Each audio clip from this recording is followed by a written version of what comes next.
Grieve साध साध सब नेक हैं, आप अपनी ठोरे। जो सतलोक ले जाएंगे वो साधु कोई और।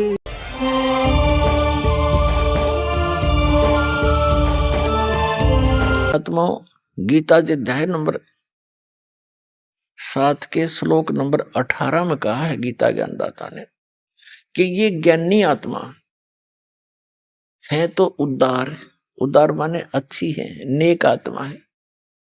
लेकिन इनको तत्वदर्शी संत ना मिलने के कारण ये मेरे वाली अनुत्तम अर्थात यूजलेस इस घटिया गति में ही सचित रहे। अब यहां गीता ज्ञानदाता अपने से मिलने वाली यानी ब्रह्म साधना से होने वाली गति अर्थात मोक्ष को भी अनुत्तम बता रहा है। अनुत्तम माने व्यर्थ, घटिया, क्योंकि जन्म मृत्यु नहीं समाप्त हो सकती। जैसे श्रीमद् भगवद गीता अध्याय नंबर 4 के श्लोक नंबर 5 और 9 में, गीता अध्याय नंबर 2 के श्लोक 12 में, गीता अध्याय नंबर 10 के श्लोक नंबर 2 में गीता ज्ञानदाता कहता, अर्जुन तेरे और मेरे बहुत जन्म हो चुके, तू नहीं जानता मैं जानता। यूं ना सोच कि हम आज ही हुए हैं, आगे भी होंगे और पहले भी हो चुके हैं। इससे सिद्ध हो गया कि गीता ज्ञानदाता ये ब्रह्म है और ब्रह्म की पूजा करने वाला उसका पुजारी भी जन्म मृत्यु में ही रहेगा, क्योंकि वो उसका उपास्य इष्ट भी जन्म मृत्यु में है ब्रह्म। तो इससे भी आत्म कल्याण नहीं हुआ। गीता अध्याय नंबर 8 के श्लोक नंबर 13 में गीता ज्ञानदाता कहता है कि ओम इति एकाक्षरम ब्रह्म विहारण माम अनुसमरण ये परियाति तजन देहम सयाति परमाम गति। मुझ ब्रह्म का केवल एक ओम मंत्र है, नथिंग एल्स। और जो उच्चारण करते हुए इसका सेवन करता हुआ शरीर छोड़कर जाता है, सयाति परमाम गति। वो ओम से अर्थात ओम है ब्रह्म का मंत्र, ब्रह्म की साधना, ओम से जो गति होएगी वह गीता ज्ञानदाता वाली गति है। ओम से जो गति होएगी वो क्या होएगी? ओम ब्रह्म की उपासना का मंत्र है और ओम मंत्र से ब्रह्मलोक प्राप्ति होएगी। गीता अध्याय नंबर 8 के श्लोक नंबर 16 में कहा कि ब्रह्मलोक पर्यंत भी सभी लोग पुनरावृत्ति में है, अर्थात वहां गए हुए साधक भी फिर लौटकर जन्म मृत्यु में आते हैं, क्योंकि ये खुद कहता है मेरे भी जन्म मृत्यु होती है और अर्जुन तेरी भी रहेगी।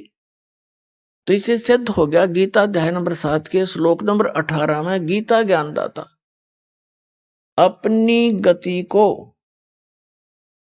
यानी अपनी साधना से होने वाले जितना भी से लाभ मिलना है ब्रह्मलोक प्राप्ति, उसको भी अनुत्तम यानी अति व्यर्थ, अति घटिया, अति अश्रेष्ठ बता रहा है।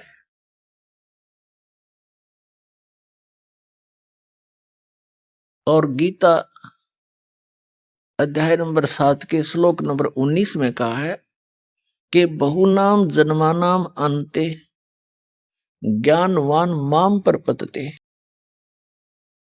वासुदेवम सर्वमिति समात्मा सुदुर्लभ है। क्या बताता गीता ज्ञानदाता कि बहुनाम जन्मानाम अन्ते ज्ञानवान माम प्रपतते, बहुत बहुत जन्मों को व्यर्थ करके किसी एकाध अंत के जन्म में ये ज्ञानी आत्मा मेरी भक्ति करते हैं। माम प्रपते, मुश्किल से कहते हैं, बाकी अन्य और ही साधनाओं में लगे रहते हैं जो बिल्कुल व्यर्थ होती हैं। लेकिन बहुनाम जन्मानाम अन्ते ज्ञानवान माम परपवत्ते। और वासुदेव सर्वमिति स महात्मा सुदुर्लभ है कि बहुत बहुत जन्मों के किसी अंत के जन्म में ज्ञानवान यानी ज्ञानी आत्मा माम परपवत्ते मेरी भक्ति करते हैं। और जो ये बताने वाला महात्मा तो बहुत दुर्लभ है, बड़ी मुश्किल से मिलेगा तुझे। क्या कि वासुदेव सर्वमिति, कि वासुदेव ही सब कुछ है। अब यहां इन गीता अनुवादकर्ताओं ने अनरस कर डाले, इन्होंने श्री कृष्ण जी को वासुदेव सिद्ध कर दिया, जबकि वासुदेव तो श्री कृष्ण जी के फादर थे। और वासुदेव नाम इन्होंने कहां से रखा? वेदों से। वेदों में वासुदेव का अर्थ है वो परमात्मा जिसका सबके ऊपर कंट्रोल हो, ओवरऑल कंट्रोलर, यानी कुल का मालिक, नॉन एज वासुदेव, उसको वासुदेव कहते हैं। अब यहां गीता ज्ञानदाता कहता है कि वासुदेवम सर्वमिति स महात्मा सुदुर्लभ है। ये बताने वाला कि वो वासुदेव ही सब कुछ है, उसी से तो पूर्ण मोक्ष होगा, उसी की भक्ति से जरा और मरण यानी वृद्ध अवस्था और बुढ़ापे के दुख मिटेंगे। उसके अतिरिक्त किसी को भी इष्ट रूप में पूजना नहीं चाहिए। और वो परमात्मा कौन है, कहाँ रहता है, कैसा है, उसके पाने की, वहां जाने की कौन सी विधि है, कौन सा मेथड है, तो ये जानकारी देने वाला महात्मा सुदुर्लभ है, बड़ी मुश्किल से मिलेगा।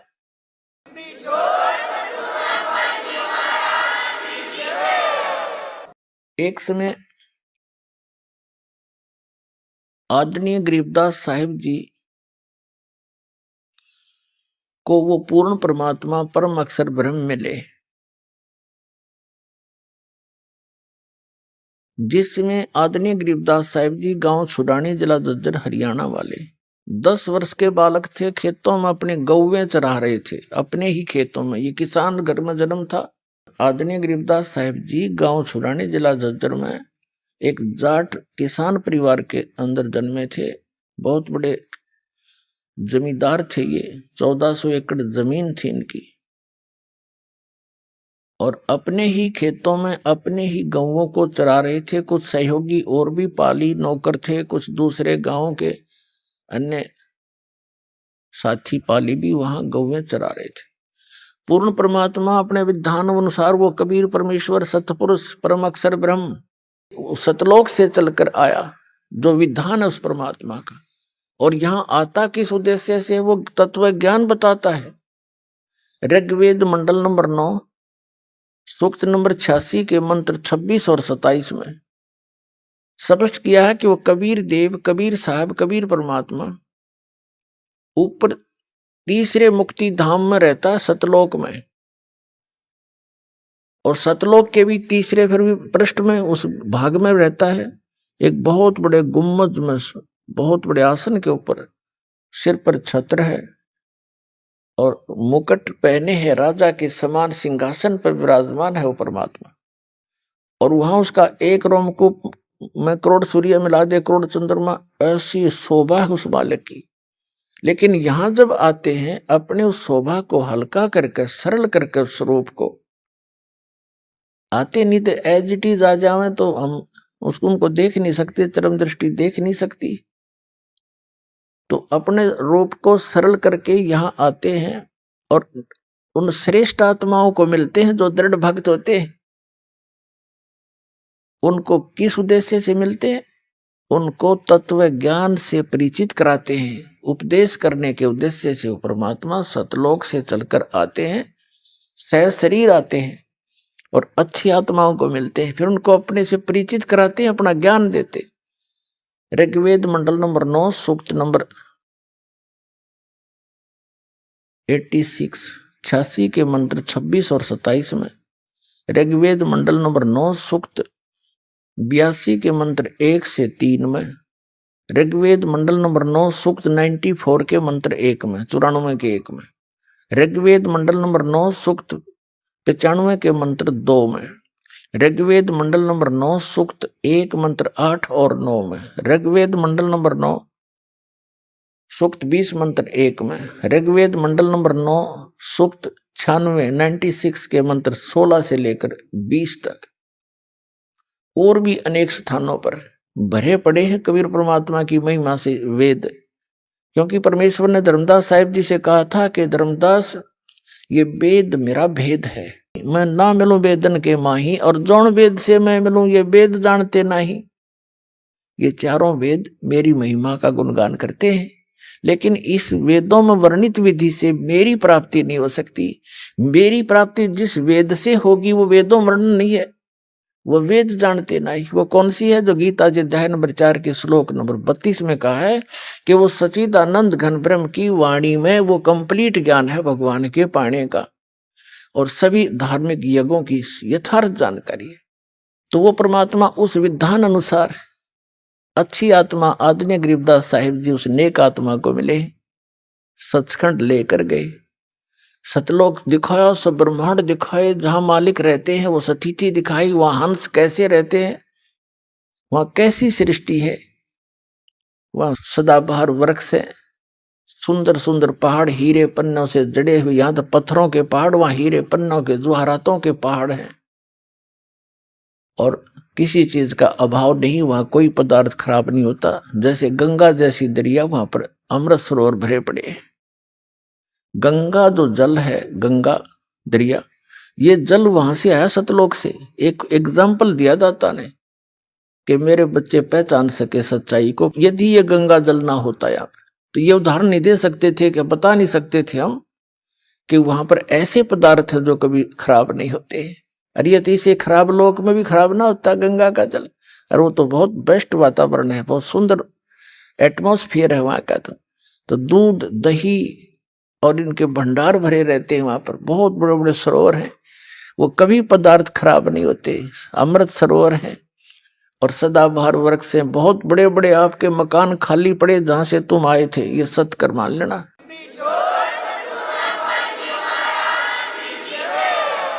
ये किसी डूम बाट की बनाई स्टोरी नहीं है, खुद भगवान की बताई अमर कथा है। और जिन महापुरुषों ने सचखंड और सतलोक को देखा और आंखों देखा वर्णन उन महापुरुषों ने किया, और ये दास पर जाकर रखी मालिक। तो ये सत्य कर मान लेना, जो दास शब्द बोलेगा सारी साची होंगे। अभी तक सब बकवास कर रखी इन संतों ने।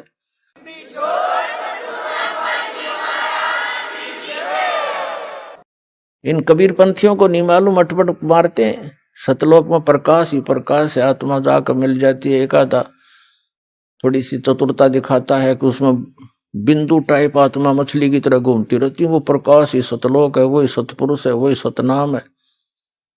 वो ये है वो नकली कति। अब देखना सच्चाई सामने आएगी। परमात्मा ने कहा था कि 33 अरब ज्ञान हम बाखा, और मूल ज्ञान हमने छुपा कर रखा। वो मूल ज्ञान इस दास को दिया है पुण्यात्माओं, अभी तक ही छुपा कर रखा था। और पूरे इतने मोटे मोटे कबीर सागर भी लिखा हुआ है, उसके अंदर भी भरा हुआ है, और उसे हटकर भी ज्ञान दास को दिया, जो महापुरुषों की वाणी में दास ने निकाला।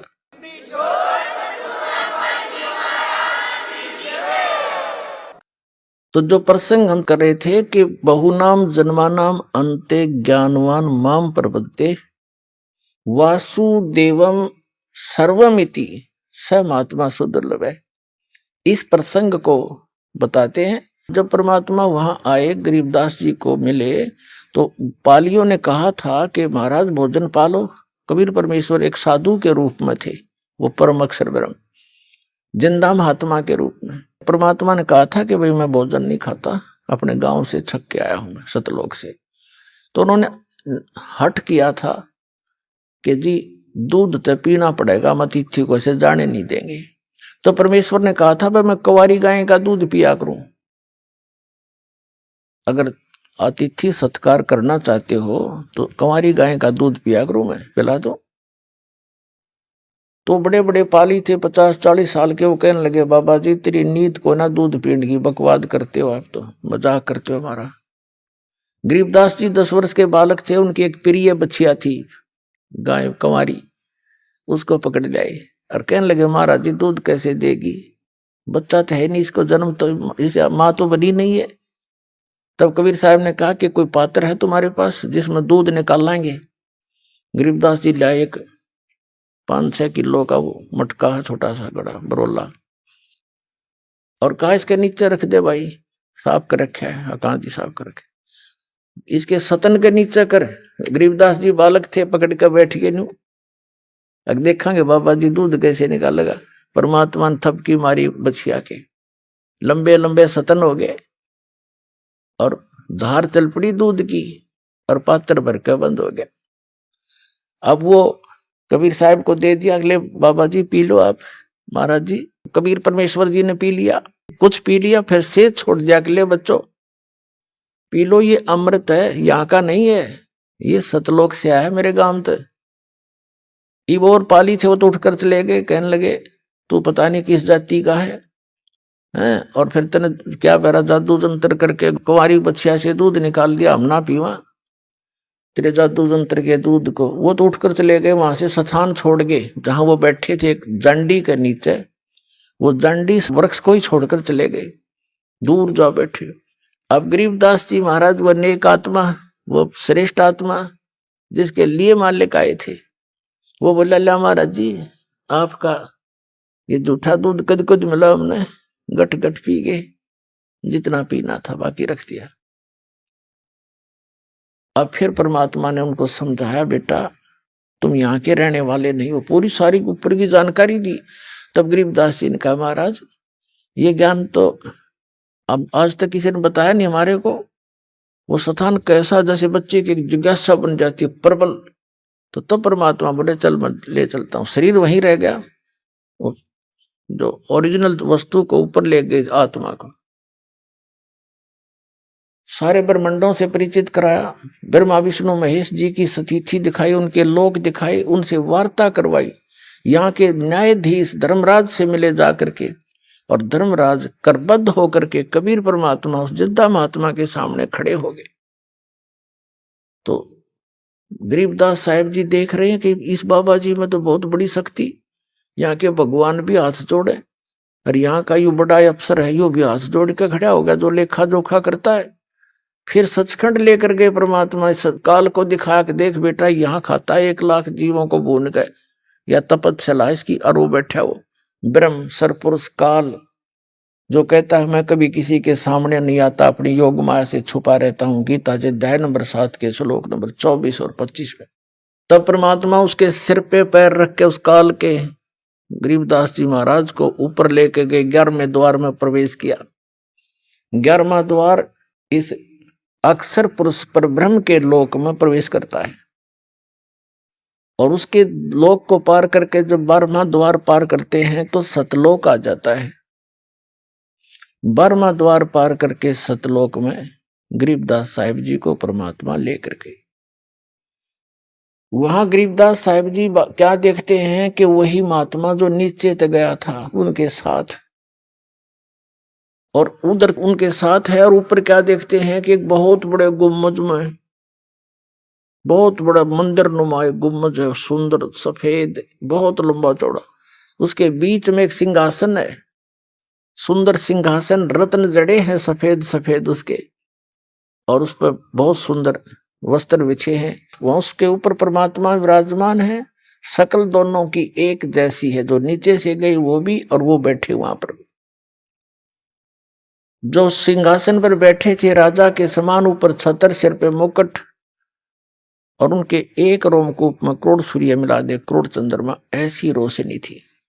अब नीचे से जो वही परमात्मा गए थे जिंदा महात्मा के रूप में गरीबदास साहिब जी को साथ लेकर के, वहां से उठाकर चंवर अपने ही उस दूसरे रूप पर डबल रोल में चंवर करने लगे। गरीबदास जी ने सोचा कि भगवान तो यूं होगा जो तख्त पर बैठे सिंहासन पर विराजमान है, और बाबा जी इसका कोई नौकर होगा। वही तो बहुत सुंदर स्थान, यहाँ तो ये शायद कभी देखा ही नहीं हमने। हो यहाँ तो सारे हरे भरे सुंदर सुंदर वृक्ष हैं, बड़े सदाबहार फल लगे हुए हैं, और भगवान बहुत सुंदर हैं। इसके शरीर में कितना प्रकाश निकल रहा है, नर आकार है, मनुष्य सदृश है। तो फिर क्या होता है कि जो सिंहासन पर विराजमान थे वो परमात्मा, अनंत कोट ब्रह्मांड के स्वामी के सिंहासन पर परमात्मा यानी खुद ओवरऑल कंट्रोलर के रूप में, वासुदेव रूप में विराजमान थे। वो खड़े हुए और नीचे से जिस रूप में जिंदा महात्मा के रूप में परमात्मा थे, वो उस सिंहासन पर विराजमान हो गए, सबके कंट्रोलर के सिंहासन पर। और वो तेजों में शरीर खड़ा हो वाला भगवान खड़ा होकर के चंवर करने लगा। उस सिंहासन पर विराजमान जिंदा महात्मा के ऊपर, जो नीचे से गए थे, वो तो ऊपर से भी गए थे, नीचे नीचे से ऊपर आए थे। तो गरीबदास जी सोच ही रहे थे कि ये क्या भाई, इस बाबा जी पर भगवान नौकर की तरह सेवा कर रहा है। इतने में क्या देखा कि वो तेजों में शरीर और जिंदा महात्मा यानी कबीर परमात्मा के शरीर में समा गए।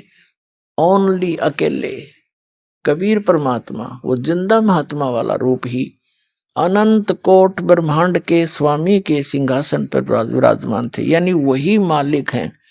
वो डबल रोल कर रहे थे।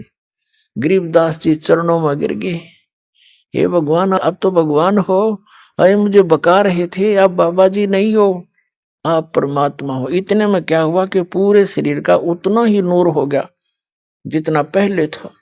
जब गरीबदास जी देख रहे हैं चकित हो गए, हे भगवान आप तो बहुत प्रबल शक्ति युक्त हो, मुझे यही रख लो मेरे दाता, वहां ना भेजो गंदे लोक में, वहां तो जन्म और मृत्यु हाहाकार में चाहे हुआ दाता, इतना सुंदर श्री लोक यहाँ का।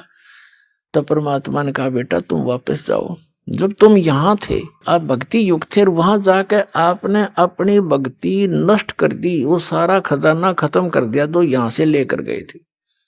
तुम गलती से गए थे, यहाँ पर सारी कहानी सृष्टि रचना सुनाई परमात्मा। अब उधर से क्या होता है कि उस देर के बाद 2-3 घंटों के बाद उन दूसरे पालियों ने देखा कि भाई वो गरीबदास बालक कहाँ है, क्योंकि सबकी टर्न आती थी गौओं को घेरने की, क्योंकि किसी की खेती में ना बढ़ जाए खराब करके।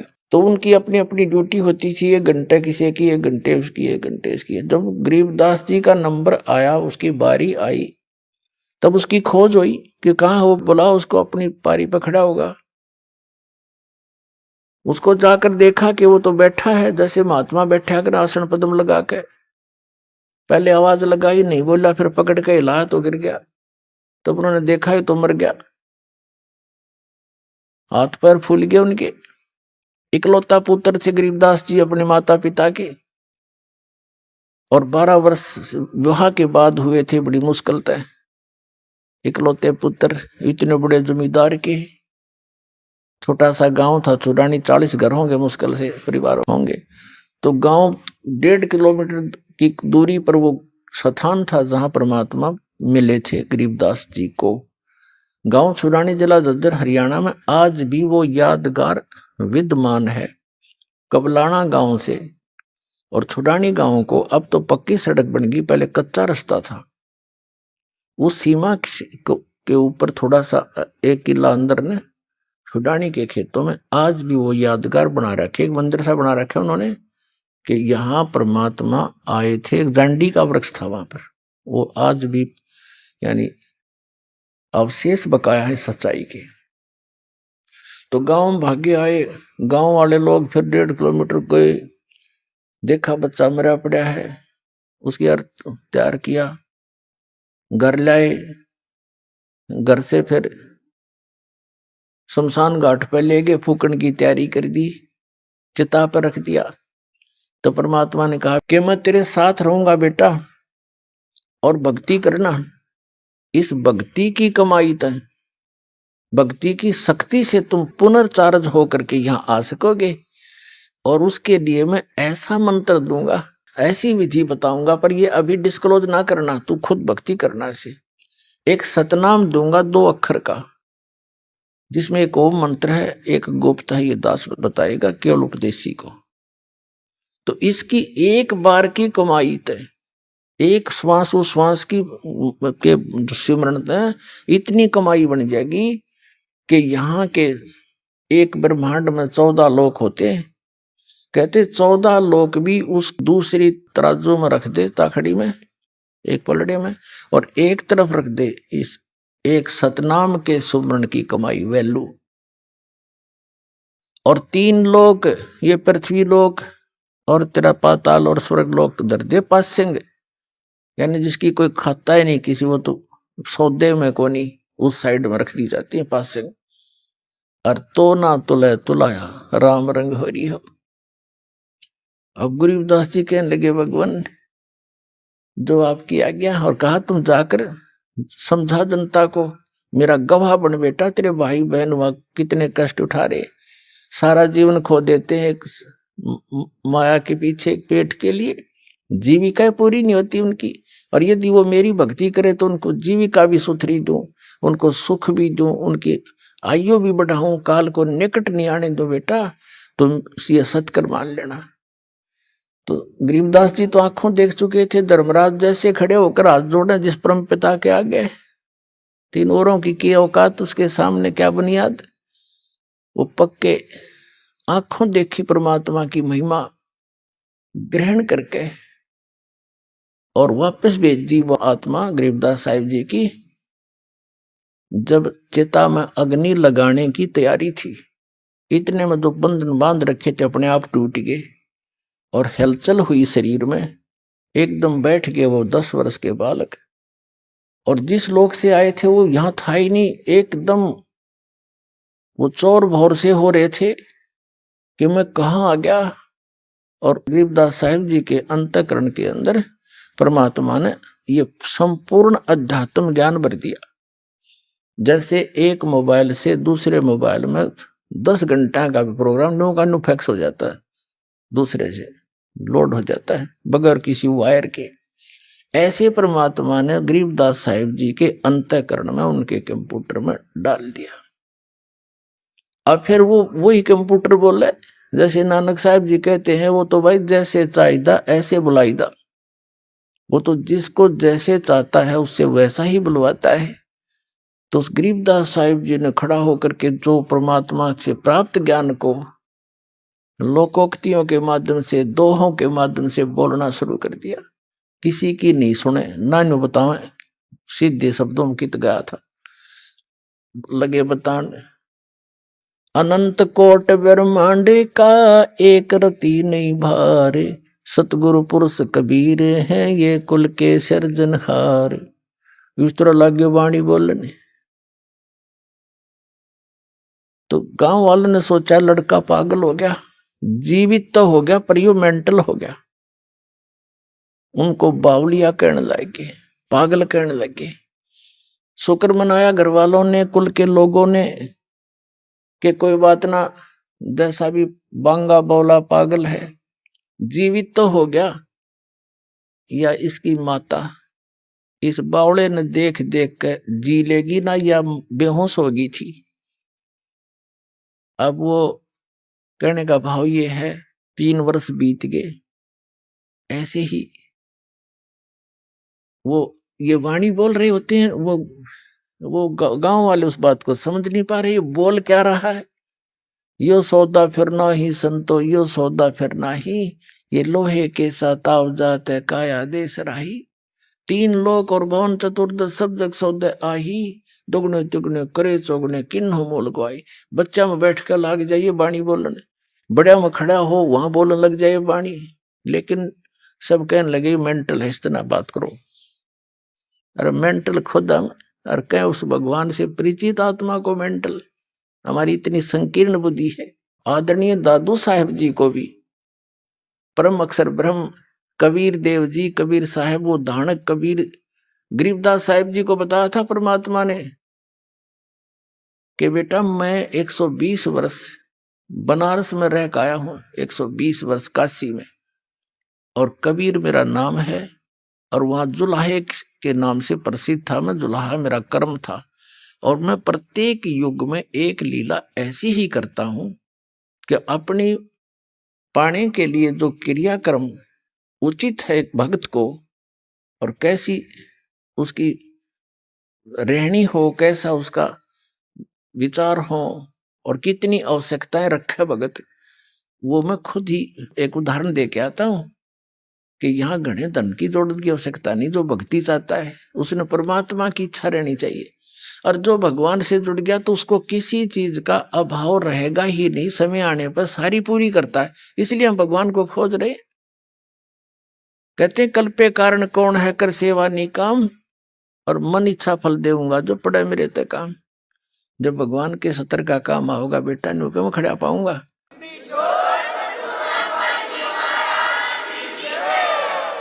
तो परमात्मा ने गरीबदास साहिब जी को अपनी सारी महिमा बताई थी। इसी प्रकार आदरणीय दादू साहिब जी भी 8-9 वर्ष के थे, 7-8 वर्ष के, और वो बच्चों में खेल रहे थे अपने गांव से बाहर। वहां परमात्मा आए इसी प्रकार जिंदा महात्मा के रूप में। उनको भी फिर ऐसे ही ज्ञान सुनाने लगे, और बच्चे तो उठ के चले गए, अकेला रह गए। दादू साहिब जी की आत्मा को भी सचखंड लेकर गए, फिर वापस छोड़ा। 3 दिन तक बेहोश रहे थे दादू जी, 3 दिन और 3 रात, फिर छोड़ा वापस। तो दादू साहिब जी ने भी आंखों देखा हाल उस कबीर परमात्मा का, कलम तोड़ महिमा गाई। आगे चल के दादू जी का फिर परंपरा चल पड़ती है, जैसे गरीबदास जी की परंपरा चली हुई है। तो उसमें संत परंपरा भी होती है, महंत परंपरा भी होती है, जिसको नाद और बिंद बोलते हैं। तो नाद परंपरा से गोपाल दास नाम के एक साधु थे दादू जी की परंपरा से, और वो वैश्य थे, जाति के बणिए थे। 60-65 साल की उम्र हो गई थी, घर त्याग चुके थे। अपना अंतिम समय परमात्मा के चरणों में बिताने के लिए वो दादू पंथ के ही से दीक्षित होकर फिर भ्रमण करते रहते थे, अपना ज्ञान का प्रचार करते रहते थे। और छुड़ानी के अंदर एक व्यक्ति उनका शिष्य था। वो गोपाल दास जी उस छुड़ाने वाले शिष्य के आगे वहां पर रुक गए, रुका करते 1-2-4 दिन। तो उस छुड़ाने वाले भक्त ने कहा कि महाराज जी, हमारे एक बहुत बड़े जमींदार का लड़का ऐसे ऐसे पागल हो गया। सारी कथा सुनाई और बताया महाराज जी कहते हैं संत की विद्या को संत ही कैंसिल कर सकता है। तो उस बच्चे को जादू जंत्र का दूध पिला दिया, मंत्र का, वो पागल हो गया। मर गया था तो पता नहीं कैसे सांस वापस आ गए। आपकी रजा हो तो कृपा कर दो उसको, वो ठीक हो जा, पागल हो गया। तो दादू पंथी संत गोपाल दास ने कहा कि बुलाओ। वो थोड़े बहुत भूत बात झाड़न के झाड़े जाने था। वो व्यक्ति गया वहां गरीबदास साहिब जी के घर पे। अब गरीबदास साहिब जी अपने नाना के वहां रहा करते थे, छुड़ानी में उनके नानका थे, क्योंकि उनके पिताजी वहां घर जमाई रहा करते थे। गरीबदास साहिब जी का कोई मामा नहीं था, यानी उसकी माँ का कोई भाई नहीं था, जिस कारण से सारी संपत्ति के वारिस उनके पिताजी, पिताजी के बाद वही थे अकेले। तो उनके नाना जी जीवित थे, बहुत बड़े जागीरदार थे। वहां जाकर के उसने कहा, उस भक्त ने, व्यक्ति ने कहा, चौधरी साहब हमारे घर एक संत आ रहा है, और वो न्यू कहे इस लड़की के लड़के ने, वो ठीक कर देगा। संत की विद्या संत करा करें ठीक। यह बात उनका भी समझ में आ गई। उसका नाम शिवलाल था, गरीबदास जी के नाना जी का। 5-7 बड़े बड़े मौजूद से व्यक्ति इकट्ठे होकर गरीबदास साहिब जी को साथ लेकर, बालक को 13 वर्ष की आयु के थे गरीबदास जी उस समय, और गोपाल दास संत के पास ले गए और कहा महाराज दया करो, यू बालक ठीक हो जा, ये तो पागल हो गया, पता नहीं क्या क्या बोल रहा है, सारा दिन रुकता ही नहीं। हम पूछे हैं बात, यू बोल रहा है पता नहीं के गीत से गाता रहता है। अब वो तो परमात्मा से परिचित हंस आत्मा थी गरीबदास साहिब जी। भूत भविष्य की सारी जानते थे और वर्तमान की। अब उस दादूपंथी संत ने पूछा गोपाल दास ने कि बेटा कौन था जिसने तेरा जीवन बर्बाद कर दिया, क्या नाम था उसका? यानी जैसे एक बात पूछने के लिए उद्देश्य से प्रश्न किया। तो आदरणीय गरीबदास साहिब जी ने कहा कि महाराज जी वो कौन थे और उन्होंने मेरा जीवन बर्बाद नहीं किया, मुझे तो आबाद कर दिया। क्या बताया कि अजब नगर में ले गए हमको सतगुरु आने, जल के बिंब अगाध गति हम सूते चादर ताने। अलल पंख अनुराग है सुन मंडल रे थीरे, दास गरीब उधार दिया मोए सतगुरु मिले कबीर। हम सुल्तानी नानक तारे दादू को उपदेश दिया, जात जुलाहा भेद न पाया वो काशी माहे कबीर हुआ। अनंत कोट ब्रह्मांड का एक रति नहीं भारे, ये सतगुरु पुरुष कबीर हैं कुल के सिरजनहारे। वासुदेव ये कबीर साहब है। अब दादू पंथी महात्मा का तो सर घूम गया। गांव वाले तीन मेंटल बतावे, अरे यू तो भाई परम धनी से मिला हुआ हंस है, ये तो आंखों देखा वर्णन कर रहा है उस परम पिता के भगवान के दर्शन किए हुए इस महात्मा ने। ऐसे संत के तो चरण छूने चाहिए। वो 13 वर्ष के बालक की तरफ और 65-60 साल का वो वृद्ध महात्मा और हाथ जोड़ करने बोला महाराज ये चरणों में झुक के कि यह वाणी लिखवा दो, आप तो यह अमर वाणी लिखवा दो, कलयुग में जीवों के उद्धार के काम आवेगी दाता। तो गरीबदास जी बालक चल पड़े आगे ने। जब वो इस तरह गतिविधि करने लगा वो चल पड़े जैसे बालक लीला करते हैं, चल पड़े भाग लिए। अब गांव वालों ने सोचा कि बाबा जी भी मेंटल हो गया, इसका ही फटकार लाएगी, इसकी कसूती बला इसके अंदर। तो जैसी हमारी जीव संज्ञा की सोच होती है तब वो कहने लगा अरे गांव वालों कौन गोपाल दास महात्मा दादू पंथी कहने लगा अरे गांव वालों मेंटल ये नहीं, मेंटल तो तुम हो। अब साधु संत तो कुछ भी कह दिया करे, सारी मान्या करते, सब चुप हो गए। क्या बात महाराज के यो तो भाई भगवान से मिलकारे हैं। जो क्या करें तू के नारा राम तो मिलका रहा है, यो तो राम तो मिलका रहा थारा बच्चा, और भाई तुम मारा बीच में बोलियो मत ना, तुम अपना काम करो। उन्होंने सोची भाई इनकी बिरनिया के अटपट कर रही महात्मा क्या बात कर रहा है। वो फिर धीरे धीरे उस बच्चे को के पास गया, वो निकट जा वो भाग ले जैसे बालक गतिविधि करते हैं, कभी इधर फुर कभी इधर फुर। अब तीसरे दिन जाकर गरीबदास जी ने मुंह खोला, कहा देखो गोपाल दास अगर सारी वाणी लिखे तो मैं लिखवाऊंगा, नहीं तो भाई बीच में छोड़ कर जा तो मैं लिखवाऊं नहीं तेरे को। गोपाल दास कहने लगा महाराज मैं तो कति घर ते फारे गो रहा हूं और इसे काम के लिए निकला हूं दाता। जब तक आप कहोगे तब तक आपके चरणों में बैठ कर मेरे पास यह लेखन विद्या दी है भगवान ने। मैं बाणिये के घर जन्म है मेरा, भगवान की खोज में मैं निकला हुआ हूं और आप जो जो कहोगे मैं लिखता रहूंगा। एक बही होती थी पहले, ये कापी कुपी तो होती नहीं थी, पहले बाणिये बही रखते थे लंबी लंबी, इतनी लंबी 3-3 फुट लंबी और 9 इंच चौड़ी हुआ, उसको ऐसे फोल्ड कर तो उसमें लग गए लिखने। और गरीबदास साहिब जी का एक बेरी का बाग था, बेरी का बड़बेरी बोला जिसने, उसमें एक जंडी का पेड़ था भारा सा। वो पहले बरानी सा क्षेत्र था, ऐसे मारू क्षेत्र से सिंचाई साधन नहीं थे उसमें, तो वहां जंडी ज्यादा होया करती और बेरी के बाग भी ऐसे हो जाया करने झाड़ जंखाड़ा। तो उसमें बैठ के उसके नीचे 6 महीने तक गरीबदास साहिब जी बोला करते थे और दादू पंथी गोपाल दास जी लिखा करते थे। तो वो गॉड गिवन ज्ञान गरीबदास साहिब जी के माध्यम से कबीर परमात्मा ने अपनी महिमा पुनः चित्रार्थ करवाई। इसमें कबीर सागर के अंदर एक कबीर बानी चैप्टर है, उसमें 136 और 37 पृष्ठ पर लिखा है काल के 12 पंथ चलेंगे। उन 12 पंथों में से 12वां पंथ गरीबदास पंथ होगा, जिसका जन्म 1774 में होगा। उसमें गलती से 75 लिखा है।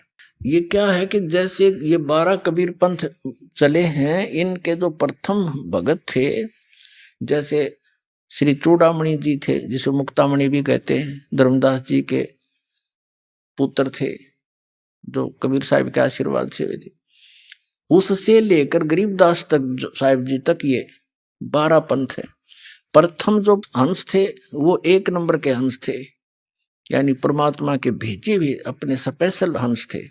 और उसके बाद फिर ये 12 और हैं, वो ऐसे ही डुप्लीकेट थे 10 और 12वां जो थे गरीबदास जी, ये भी परमात्मा की विशेष आत्मा थी। एक तो फर्स्ट को ज्ञान दिया था, फिर इस लास्ट को दिया है। अब इस लास्ट को जो ज्ञान दिया है, इसलिए फीड कर दिया कि कभी काल ने कहा था कि 12 पंथ करूं मैं साजा, और नाम तुम्हारा ले करूं आवाजा, और 12 पंथ नाम जो ले ही मेरे मुख में आन समोही। और अनेक पंथ चलाऊं, जैसे राधा स्वामी पंथ, ये धन धन सतगुरु पंथ, जय गुरुदेव पंथ, और ये निरंकारी पंथ, और ये तो है ये क्या नाम बालयोगेश्वर, ये सतपाल, और आसाराम जी, और ये सुधांशु जी, और ये तो है सिद्धे रामकृष्ण के पुजारी, ये तो अंडरस्टूड है। और ये जो दूसरे पंथ काल के, ये राधा स्वामी, धन सतगुरु, जय गुरुदेव, और बिवाणी वाला, जनोद वाला, ये सारे अनेक पंथों में से काल न चला रखे। सतलोक और सचखंड के नाम लेकर के, और कख पता नहीं इन्होंने उसके बारे में। तो कहने का भाव ये है कि परमात्मा ने कहा था कि धर्मदास बीच में मेरे वाले मार्ग में ये काल के पंथ ही घुसेंगे, काल के दूत, और मेरी महिमा मेरे द्वारा बोलेगी कबीर सागर की, और कबीर वाणी को कुछ ये फेर बदल करेंगे अपनी अनजान बुद्धि के अनुसार। तो यथार्थ ज्ञान को ये खत्म कर देंगे। अपने आत्मा जो आरती हम करते हैं कबीर परमात्मा की, ये ना कबीर सागर में, ना कबीर साखियों में, ना कबीर शब्दावली में, और न ही कबीर बीजक में। तो वो अंश निकाल दिया इन्होंने। वो एक बहुत पुराना कबीर सागर, उसके अंदर से ये ली गई थी, आज से 250 वर्ष पहले ये वाणी लिखी, और वो अब है नहीं। तो इन काल के दूतों ने जहां जहां इनके नहीं समझ में आई, उसको कुछ निकाल दिया, कुछ में फेर बदल कर दी, कुछ न्यो की न्यो छोड़ दी, जो इनका समझ में नहीं आई, तो वह भी बची रहेगी परमात्मा की कृपा से। तो उसमें कहा है कि बर में पंथ प्रगट हुआ मेरी वाणी, और शब्द हमारे का निर्णय ठाड़ी। पर में पंथ में मेरी महिमा की वाणी पुनः प्रगट होएगी उस बार में पंथ के प्रवर्तक द्वारा। और अक्षर घर का मरम नहीं पावे, 12 पंथ हमी को धावे। क्योंकि ये सभी 12 के 12 पंथ, गरीबदास पंथ तक सभी मेरी ही महिमा करेंगे। कबीर साहब हैं, कबीर सतगुरु हैं, लेकिन सतलोक नहीं जा सकते, क्योंकि इनको यथार्थ ज्ञान नहीं हो सकता। जब तक कलयुग 5500 वर्ष नहीं बीतेगा, तब तक धर्मदास या ऐसी स्थिति रहेगी। जब कलयुग 5500 बीत जाएगा, तब क्या लिखा है कि उस समय डिक्लेयर करेंगे, सारे ज्ञान को ओपन करेंगे, और नए सिरे से इसका बिल्कुल सुचारू रूप बनावाएंगे। और बर्म में पंथ में आगे चल के हम ही आवेंगे, मैं ही जाऊंगा, और फिर सब पंथों को खत्म करके एक पंथ चलावेंगे। तो ये दास भेज दिया उस परम पिता ने, उसी गरीब दास वाले पंथ में, बर्म में पंथ में। तो गरीबदास जी ने जो ज्ञान दिया, उसको गरीबदास पंथी भी नहीं समझ सके। कबीर परमात्मा जी ने जो ज्ञान दिया था कबीर सागर के अंदर, कबीर पंथी नहीं समझ सके। कबीर साहब को सतगुरु बताते हैं, एक संत बताते हैं, और परमात्मा को भिन्न बताते हैं। इन कख दाना परमात्मा को, ते काल के दूत थे सारे, और ये खुद मालिक है।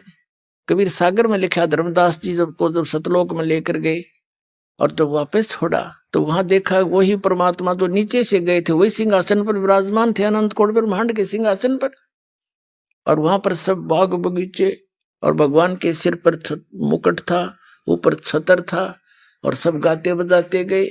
सब ने गले में सुंदर हीरे मोतियों की माला पहन रखी थी। सब जो वहां भगत पहले मुक्त होकर चले गए या पुराने आदिवासी वहां के हैं तो वहां रह रहे थे, सारी विस्तार बता रखा। अरे ये अज्ञानी कबीरपंथी ने हो वहां चेतन प्रकाश है, बस उसमें बिंदु टाइप आत्मा घूमती है, और कुछ नौके उसमें जाकर मिल जाती है, बस चेतन प्रकाश में प्रकाश मिल गया, खत्म। तो इन्हें खाक ज्ञान था। तो परमात्मा ने कहा था बर में पंथ प्रगट हो मम्माणी, और बर में पंथ हम ही चले आवे आगे चल के, उसमें नहीं क्यों 12 पंथ तक कह दिया कि ये तो स्थिर घर का मर नहीं पावे, और ये 12 पंथ हम ही को जावे। बर में पंथ, फिर आगे जो पंथ चल चुका होगा, जब 5500 वर्ष बीत जाएंगे तब मैं आऊंगा, भेजूंगा अपना हंस। तो ये गरीबदास साहिब जी के द्वारा ये अपनी महिमा की वाणी परमात्मा ने फीड की, और वो गरीबदास साहिब जी ने लिपिबद्ध की, और आज वो हमारे पास उपलब्ध है। एक और बताऊं आपको कथा कि गरीबदास पंथ में दास का अच्छा समय बीता है। सन 1988 से लेकर 1999 तक गरीबदास पंथ में 11 वर्ष दास रहा। उनके खूब उन महंतों से, संतों से और वहां के सब से मिले। तो वहां एक विशेषता थी कि ये सख्त हिदायत थी उनको कि गरीबदास जी महाराज ने जो वाणी बोल रखी है, इसमें किसी ने फेरबदल भी कर दी ना, उसको बहुत हानि होगी। एक संत ने ऐसा कर दिया था, कुछ उसमें कुछ ऐसी कड़वी करड़ी करड़ी बातें लिख रखी थी, उसने निकालने की चेष्टा की थी, उसको अधरंग मार गया। उसका सब कह भय हो गया, उन्होंने नहीं मात्रा भी छेड़ी। फिर ये कारण क्या था कि परमात्मा को पता था काल के दूत गड़बड़ फेर कर देंगे, बनी बनाए काम ने बिगाड़ देंगे। ये सन 1727 में परमात्मा मिले थे गरीबदास साहिब जी को, और सन 1730 के अंदर यह वाणी लिपिबद्ध की गई थी। अब ये लगभग 250-300 वर्ष हो गए लग। तो उस समय यह लिखी गई, तो अभी तक यह कति सुरक्षित थी, और यह नो की नो हमारे पास आएगी। यह वाणी प्लस में परमात्मा के द्वारा इस दास को ने जो लीला की दिखाया, जो दिया ज्ञान, वो और इन महापुरुषों की वाणी और सब सदग्रंथों का एक निष्कर्ष निकाल दिया जो अभी करना था।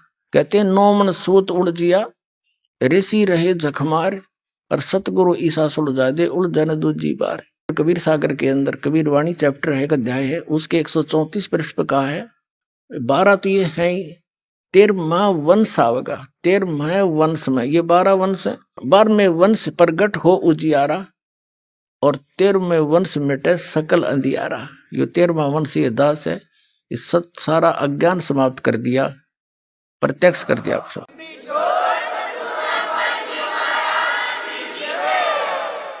अब क्या हुआ कि वो गरीबदास साहिब जी ने लिपिबद्ध करवा दी। गरीबदास साहिब जी प्रचार भी करा करते थे, लेकिन ये सतनाम नहीं देते थे किसी को।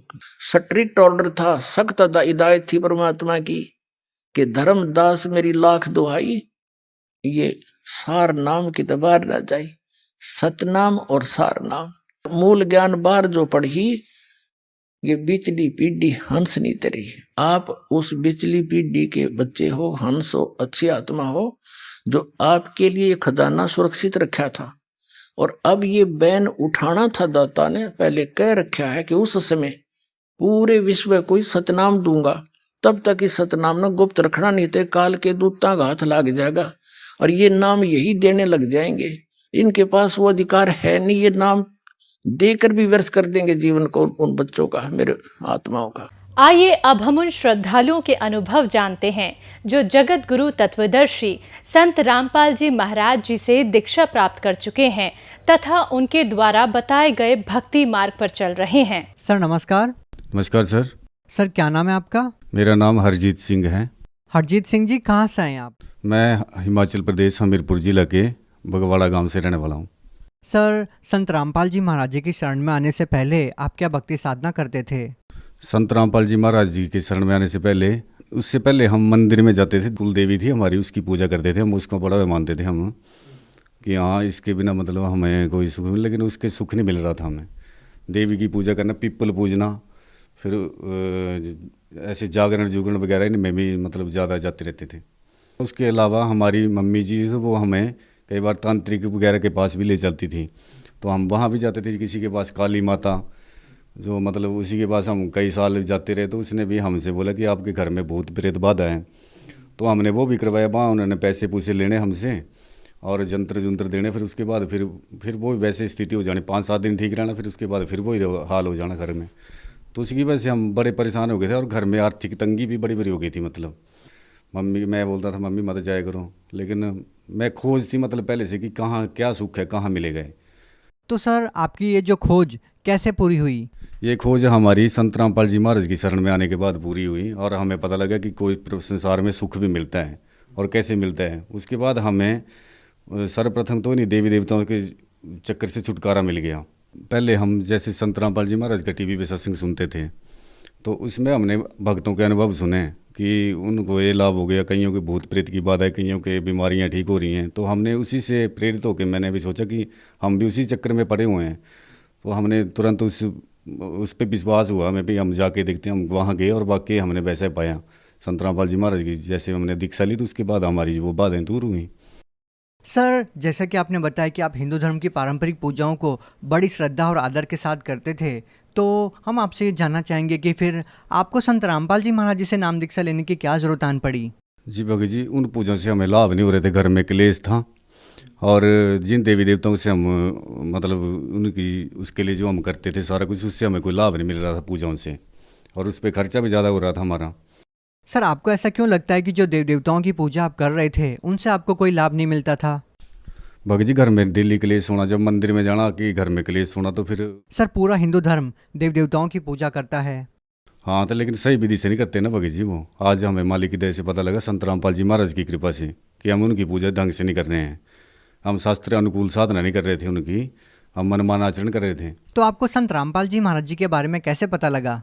मेरे को संत रामपाल जी महाराज का जैसे टीवी के माध्यम से पता चला भगत जी। टीवी पे गुरु जी का सत्संग आता था, तो मैंने वहाँ से फिर नंबर नोट किया और डेली सत्संग सुनने लगा।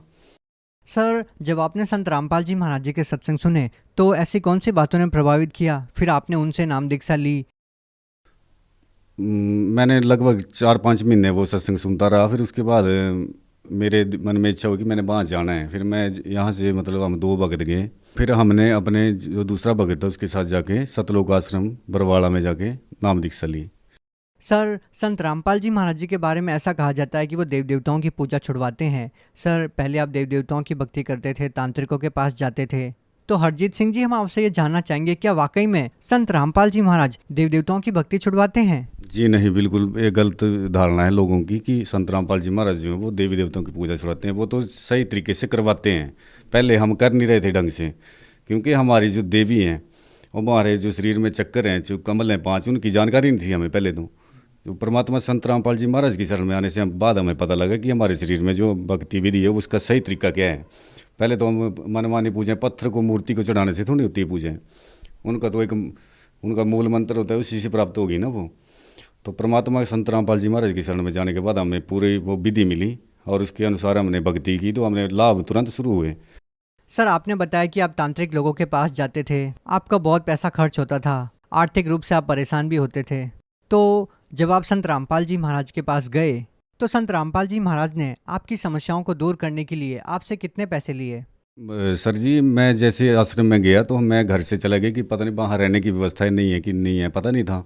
जैसे वहाँ पे गए हम, तो हमारे से घर से एक भी पैसे का खर्च नहीं, और मैं 3 दिन वहाँ पे रुका। वहाँ नहाने की व्यवस्था, सोने की व्यवस्था, भंडारा जब मर्जी करो, 10 बार करो, 30-20 बार करो आप चाहे, 24 घंटे वहाँ खुला भंडारा चलता है मालिक का। और वहाँ पे जो है वो भक्तों का इतना अच्छा सहयोग होता है कि सब इतना प्रेम से वहाँ पे ट्रीट करते हैं सबको कि पूछो मत। मैं तो वहाँ से मतलब 3 दिन रुका भाई, फिर वहाँ पे और दीक्षा ली, वहाँ पे मालिक के दर्शन किए और ज्ञान सुना और गदगद हो गया। मैंने बोला या तो स्वर्ग है, सतलोक आश्रम में, ये परमात्मा का, ये परमात्मा आए बैठे हैं। सर, संत रामपाल जी महाराज जी लोगों का नशा दूर कर देते हैं। जैसे आपने बताया कि आपकी भूत प्रेत की बाधा थी वो ठीक हो गई, तो आप लोगों की समस्याओं को दूर करने के लिए संत रामपाल जी महाराज आप लोगों को ऐसी क्या क्रिया, क्या तांत्रिक विधियां बताते हैं जिसको करने के बाद आप लोगों को लाभ मिलने लगते हैं? नहीं भगत जी, कुछ नहीं करते हैं। इन पखंडों को तो परमात्मा संत रामपाल जी महाराज दूर करते हैं। हमने कोई धागा थोड़ी बांधना है, धागे से थोड़ी रक्षा होगी। परमात्मा ने बोला कि सही तरीके से हमारे शास्त्रों अनुकूल विधि है, जो हमारे शास्त्र ग्रंथ बताते हैं, जो हमारे यहाँ से महापुरुष बता के गए, तो उनके अनुसार वो भक्ति देते हैं। कुछ नहीं करना है, बड़ी आसान भक्ति है, सहज भक्ति है। तो सर, हम आपसे ये जानना चाहेंगे, जब आपने संत रामपाल जी महाराज द्वारा दी गई शास्त्र विधि के अनुसार भक्ति की तो आपको क्या लाभ मिला? भगत जी, सबसे पहले तो मुझे आध्यात्मिक लाभ ये मिला कि मुझे ये मोक्ष मार्ग मिला और मैं इस जंजाल से बाहर आया। इन देवी देवताओं और भूत प्रेतों के चक्कर से बाहर आया, नहीं तो जीवन नरक बन चुका था। पहले तो सबसे बड़ा लाभ मैं ये मानता हूँ। उसके बाद दूसरा लाभ मेरे को ये मिला कि मैं पहले नशा करता था, बीड़ी, सिगरेट, मांस, तम्बाकू। तो मतलब इससे मैं खुद भी परेशान था और आर्थिक रूप से भी मतलब बड़ी परेशानी आ गई थी। घर में डेली झगड़े होना और काला कलेश रहना, मतलब बच्चों, घर वाली परेशान, भाई के साथ झगड़ा, शराब पी के। तो कहाँ फिर सबसे बड़ा लाभ ये मिला मेरे को कि मेरे नशे से छुटकारा मिला। शारीरिक समस्या भी शुरू हो गई थी भगत जी, और उसके नशा करने के बावजूद मेरे को खांसी और मतलब अपने उसके बाद मैं बीमार भी रहा, टाइफाइड वगैरह रहा। तो उससे जो मतलब डॉक्टर ने बोला कि आप दोबारा स्मोकिंग मत करना, लेकिन मैं कहाँ छोड़ पाता था। लेकिन मालिक की दया से, अब संत रामपाल जी महाराज की कृपा से जैसे मैंने भक्ति करने शुरू की ना, तो उसके बाद जो है वो तुरंत मेरे को लाभ मिलने शुरू हो गया। और मैंने वो दिन 24 मार्च 2014 के बाद मैंने नशे को छुआ तक नहीं है।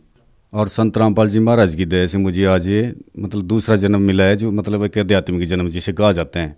और मैं इससे पहले जो मैंने लाइफ बताई वो नरक था, और इसी की वजह से मुझे आज मैं बिल्कुल इस जीवन को मानता हूँ कि मेरे को अब परमात्मा मुक्ति का मार्ग और मोक्ष मंत्र मिला है।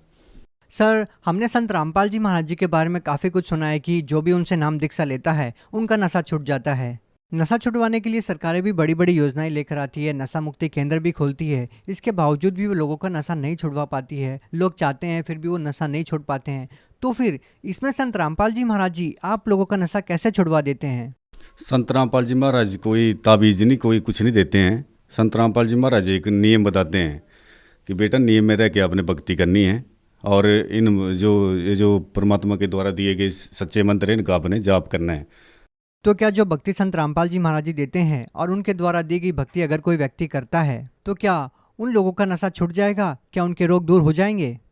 बिल्कुल सर, 101% होगा, क्योंकि यहाँ पे करोड़ों भक्त इसका प्रमाण है। मैं अकेला नहीं हूँ, हम तो छोटे से भक्त हैं, लेकिन इसके पहले भी जो हमारे करोड़ों फॉलोवर्स हैं आज संत रामपाल जी महाराज के, वो करोड़ों भक्त यहाँ पे नशा छोड़ चुके हैं। उनका प्रमाण ले सकते हैं आप। और मेरा तो है ही है, जो मेरे अपने मतलब मैंने तो खुद अपने जीवन से मैं किसी का उदाहरण क्या लेना, मैंने तो खुद अपने जीवन में खुद देखा है। तो मैं तो खुद चीख के बता रहा हूँ कि नशा जो है संत रामपाल जी महाराज में पृथ्वी में कहीं छोड़ सकते हैं आप, चाहे कहीं नशा मुक्ति केंद्र में चले जाओ। सर, आप भगत समाज को क्या संदेश देना चाहते हैं? भगत समाज को मैं इस संदेश देना चाहता हूँ कि संत रामपाल जी महाराज के इस ज्ञान को समझें और इनकी पुस्तकों को पढ़ें। और सत्संग आते हैं 13-14 टीवी चैनलों पर सत्संग आते हैं, इनको सुनें और बड़े मतलब गहनता से उस पर विचार करके संत रामपाल जी महाराज की शरण में ग्रहण करें। धन्यवाद। सत साई भगत जी, जय।